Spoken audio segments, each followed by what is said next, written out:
C'est une Guéhi Thérèse sans ses allures de star que nous rencontrons dans la commune de Yopougon.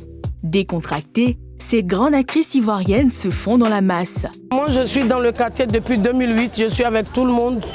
Je suis la maman de tout le monde, la petite soeur de tout le monde, la grande soeur de tout le monde. C'est maman même qui est beaucoup. On dirait que j'ai pris de l'argent. Après les études, Thérèse décide de vivre à sa passion, la musique. Mais les circonstances de la vie lui font rebrousser chemin. J'ai eu mon diplôme de dactylo. J'ai cherché du travail, j'ai pas eu. Je faisais du nyamakuji, je faisais des galettes. Après ça, j'ai vendu du gaba aussi. J'ai mon ami, boss personnel, qui m'a dit, comme tu n'as rien, va au théâtre. Quand tu vas te faire connaître, tu auras l'argent et tu pourras te produire toi-même.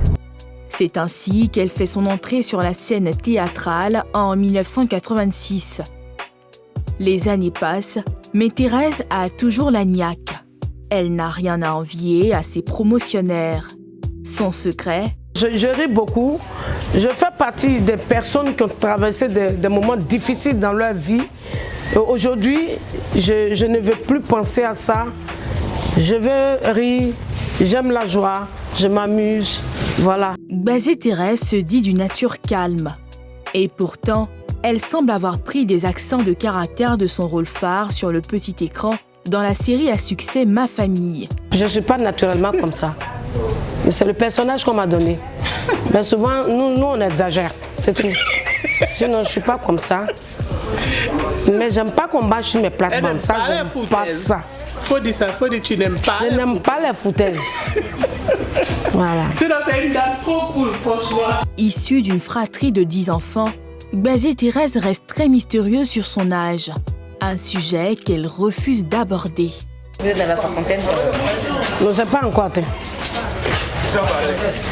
Je ne suis pas loin de là. 57.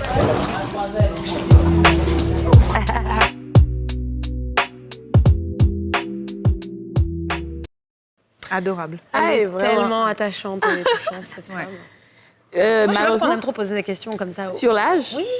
Non, mais parce qu'on veut savoir. On veut savoir si tu es vieille, mais si tu es jeune. Hein? Ouais, bon, après, ça Bon, reste lâche quand dans même la tête. délicat, quoi. C'est pas tout le monde qui veut, mais... Ouais.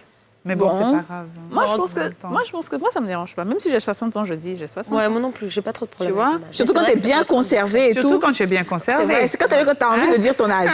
Comme les Marie-Catherine Pour Kwasi, dire là. oui, Ils ont voilà. envie de dire leur âge. Marie-Catherine, quoi. Exactement. Non, mais c'est vrai que Gbazé Thérèse, c'est quand même quelqu'un qui nous a fait beaucoup rire Ouais. dans ma famille. Elle a fait plein de choses avant, j'ai un petit peu regardé. C'est vrai qu'il y a eu aussi des moments de douleur qu'elle a traversés, elle est restée forte. Ouais.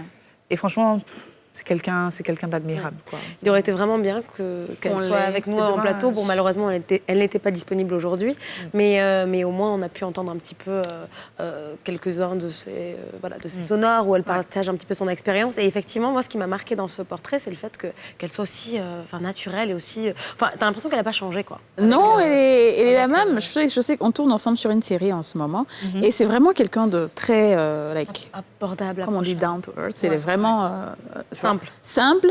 mais en même temps, c'est des personnes, moi, je pense, qui auraient pu avoir... je sais pas si c'est l'État ou bien si c'est la Côte d'Ivoire, mais je dis ça toujours. Je pense que ces personnes comme ça doivent être un peu plus à un certain niveau. Tu vois. Valorisées. Elles doivent être plus valorisées. Elles doivent avoir... Je sais que ça avait commencé un temps avec l'ancien ministre de la Culture, Maurice Bandama, où il y avait un certain nombre de personnes, Léonard Grogué et tout, des personnes qui sont des vieilles personnes, mais qui ont vraiment marqué leur époque. Ces personnes-là avaient un salaire chaque fin du mois, par exemple. Je pense que c'était 300 000 francs. Ah bon? Oui, ils ont 300 000 francs chaque fin du mois.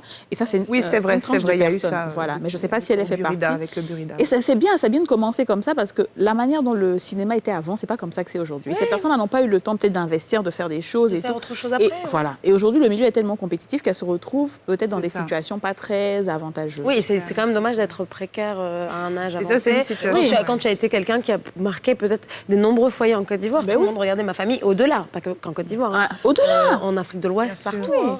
C'est un truc que nous, même aujourd'hui, la nouvelle génération, on décrit un petit peu, mais heureusement, le Burida est en train d'essayer de faire des réformes, de s'imposer un petit peu. Ce n'est pas facile, mais notamment, comme je le disais une fois, en France, par exemple, tu as ce qu'on appelle les congés spectacles, ou même quand tu ne travailles pas, en tant qu'acteur, tu bénéficies mais oui, des indemnités. Mais ça, c'est parce que tu es bien répertorié. Ici, là, tu as quelqu'un même qui te connaît pour dire congé.